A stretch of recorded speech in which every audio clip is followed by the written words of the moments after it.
최근 인기리에 방송되고 있는 다리미 패밀리는 돈, 가난, 장애 이런 다소 무거운 주제를 가지고 유머러스하게 풀어내려는 드라마로 배역, 스토리, 연기 모두 좋은 평을 받고 있습니다. 다리미 패밀리엔 시각장애인 다리미가 나오는데요. 8억 있으면 수술을 해서 볼 수 있답니다. 여러분은 시각장애인 다리미가 어떻게 눈을 뜨게 될지 궁금하신가요? 구독과 좋아요를 눌러주시면 그 따뜻한 마음이 여러분을 부자로 이끌어줄 겁니다.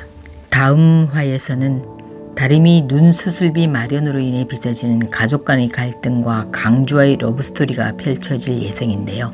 다리미는 현재 8억이 있으면 눈을 뜰 수 있는 상황입니다. 하지만 현실이 그리 녹록지는 않죠. 8억이 뭐 옆집 강아지 이름도 아니고 다리미 엄마 봉이는 8억 원을 마련하기 위해 이리 뛰고 저리 뛰어다니고 있습니다. 부동산에 가서 집을 옮길 방법도 알아보고 은행 가서 대출 상담도 받고 자존심 다 버리고 신혼 남편에게까지가 애원하며 빌리고 게다가 자식에게는 참 입대기 어려운 힘든 이야기지만 그래도 다리미를 위해 무림에게 너 결혼 비용으로 처갓집에서 받은 돈 엄마가 먼저 좀 쓰자고 말할 참입니다. 하지만 그 엄청난 금액을 마련하기란 쉽지 않아 보입니다.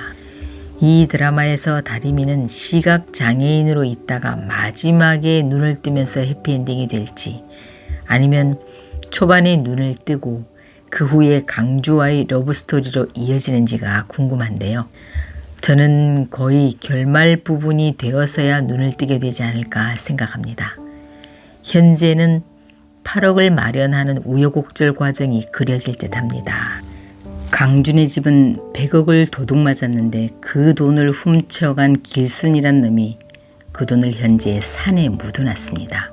그런데 길순이 그 돈을 산에 묻을 때 우연히 산 속에서 길을 잃고 헤매던 길래와 만득이 그 광경을 보게 됐습니다. 강준의 집은 잃어버린 100억을 경찰에 떳떳하게 말하지 못할 입장입니다. 왜냐하면 그 돈은 세금을 내지 않기 위해 15년 동안 감추고 있던 돈이었거든요. 그러니 말하면 범죄 행위가 드러날 뿐 아니라 더 큰 과태료를 물게 되고 지승그룹에까지 막대한 악영향이 가기 때문이죠. 그래서 승도는 이 사건을 그냥 묻고자 합니다. 그런데 여기서 이걸 방해하는 중요한 인물이 등장합니다.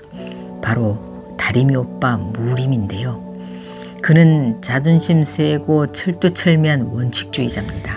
결혼할 때 장모님이 도와주겠다고 해도 절대 그 돈 받지 않겠다고 지금 거절하고 있습니다. 현재 강준의 집에선 그저 지갑 속에 있던 돈 좀 가져간 정도라고 말했는데 무림이 드레스룸에서 화약 냄새와 피 묻은 옷, 거실에 떨어진 술집 라이터를 발견하고 수상하다고 여겼죠. 또한 보안이 걸린 이 큰 집에 무사히 들어온 거 보면 아는 사람이 범인일 거라고 추측했는데요. 역시 그의 추측대로 범인 중 한 명이 그 집 운전기사였던 오민기였습니다.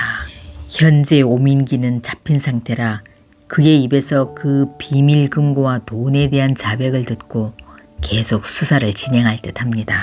이렇게 그는 강준의 집을 계속 수사해서 100억의 정체를 끝까지 밝혀낼 듯한데요. 이 과정에서 강준의 집과 대립되고 그 파장이 다리미의 운명과 연결될 것 같습니다. 그 돈은 현재 도둑 길순이 가져가 산에 묻어놨지만 스토리상 곧 그 돈이 다리미네로 올 듯합니다. 그럼 나중엔 무림의 수사로 인해 지연의 돈 100억이 자기 집에서 발견될 것 같은데요. 이런 과정들을 보는 게 우리들의 재미가 될 듯합니다. 그런데 어느 드라마나 선역과 악역이 있잖아요. 악역이 있어야 선역이 좀 더 돋보이고 이야기가 더 재미있게 전개가 되니까요. 이 드라마에선 현재 악역이 이 두 사람이 될 듯 보이는데요. 다리미 오빠 무림과 언니 차림입니다. 무림은 다리미의 애인이 될 강주집을 계속 수사해서 결국 100억의 정체를 밝혀내 강주를 곤경에 빠뜨리며 다리미를 좀 곤란하게 할 것 같고, 언니 차림은 후에 강주를 좋아해서 동생의 애인을 뺏고 싶은 욕망으로 다리미와 갈등을 일으킬 듯합니다.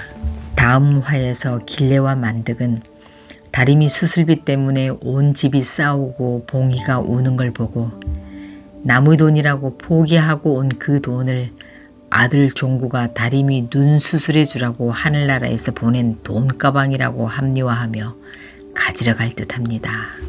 다리미는 자기 때문에 집이 시끄러워지고 엄마가 이 사람 저 사람한테 원망을 듣게 되고, 그래서 엄마한테 너무 미안하고 언니 오빠에게 많이 서운한 생각이 들게 됩니다. 그래서 난 왜 이렇게 가족들에게 폐를 끼치는 존재로 태어났나 괴로운 마음을 달래려고 한잔 하러 나갑니다. 그런데 계산하려고 보니 술값이 모자라게 됐는데요.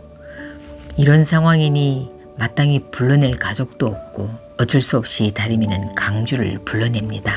그러면서 8년 전 모텔비 내가 다 냈으니 네가 이 정도 술값 정도는 좀 내도 되지 않겠냐고 미안한 마음을 상쇄시키려 합니다. 술에 취한 다리미는 나는 쓸모도 없고 가족들 피나 빨아먹는 흡혈귀 같은 존재 같다고 강주에게 기대에 펑펑 웁니다. 강주는 8년 전 그날 밤처럼 또 그녀가 불쌍해지고 왠지 다리미의 아픔을 자기가 달래주고 싶어집니다. 이렇게 사랑이 시작되려나 보네요. 이 두 사람의 사랑 이야기가 보고 싶어 주말이 기다려집니다.